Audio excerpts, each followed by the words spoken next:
Thanks. No shaking the camera now.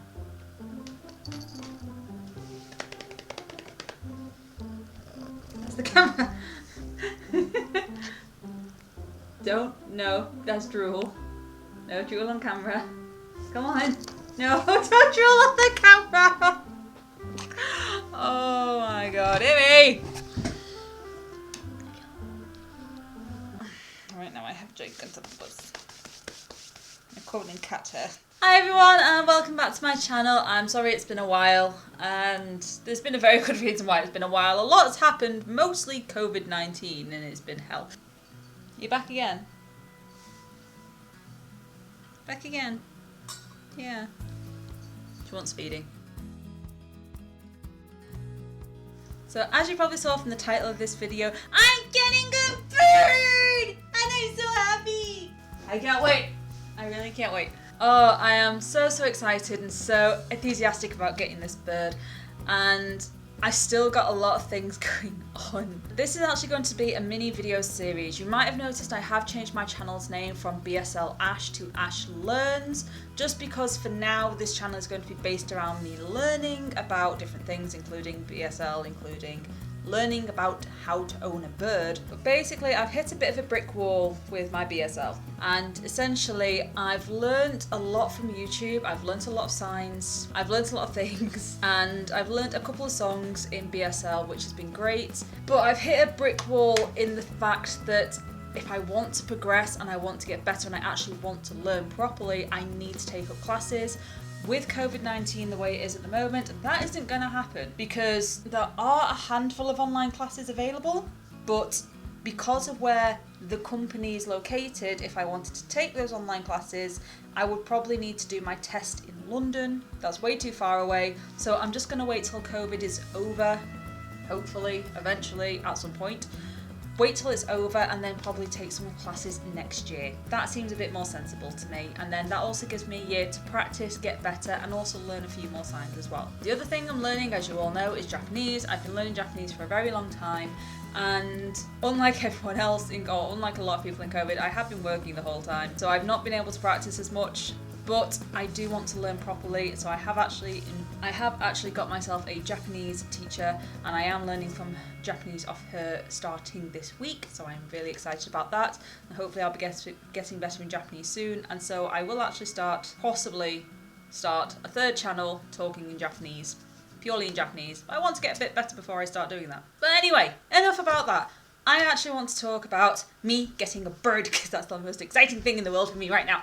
I'm so excited to get this bird. Well, basically, I'm not getting the bird anytime soon. In fact, the sensible person that is Jason has actually convinced me to wait until my birthday or around my birthday next year. So approximately this time, July-ish, next year, I will be getting a bird, or preparing to get a bird, and I can't wait. And no, you can't have it as a snack. I don't care how much Jason jokes about it. It is a joke. You are not having it as a snack. But there's something very, very important I do need to point out. If any of you ever decide to get a pet of any form, if you don't have experience about it, if you don't have knowledge about it, you need to learn. You need to do your research. You need to learn about what the animal needs, what it wants, how long it lives, multiple different things, and that's what I'm going to cover in the series running up to me getting a bird. So I'm hoping to do a video approximately once a month, give or take. It might be a bit more, might be a bit less, I don't know yet, but I'm hoping for around once a month, doing the different things that I'm researching in preparation to get a bird. I've already done a month and a half of non-stop research, so I've already learned quite a bit, and I want to try and share that knowledge with you guys. So I'm not a bird expert. I'm not in any way, shape or form. I used to actually own a bird. I used to own a cockatoo, but I didn't take,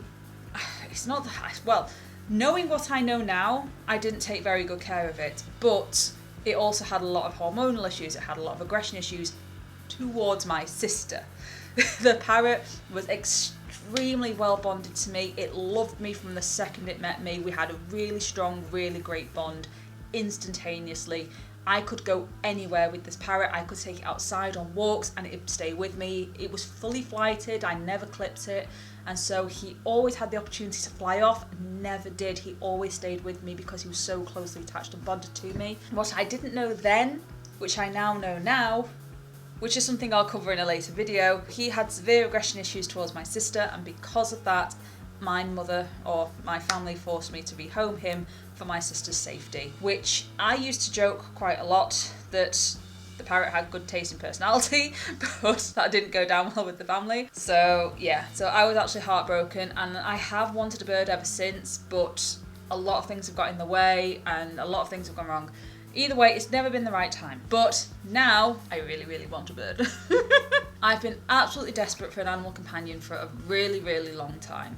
Really long time. It's ridiculous how long I've been desperate for an animal companion. And don't get me wrong, I have Imogen. She is still technically an animal companion, but she is a cat. I'm not really a cat person, Jason's the cat person, and I ended up with Immy because my sister felt bad that I had to rehome both my parrot and my dog because of her living with me, or because of our living arrangements. That's how I actually ended up with Immy.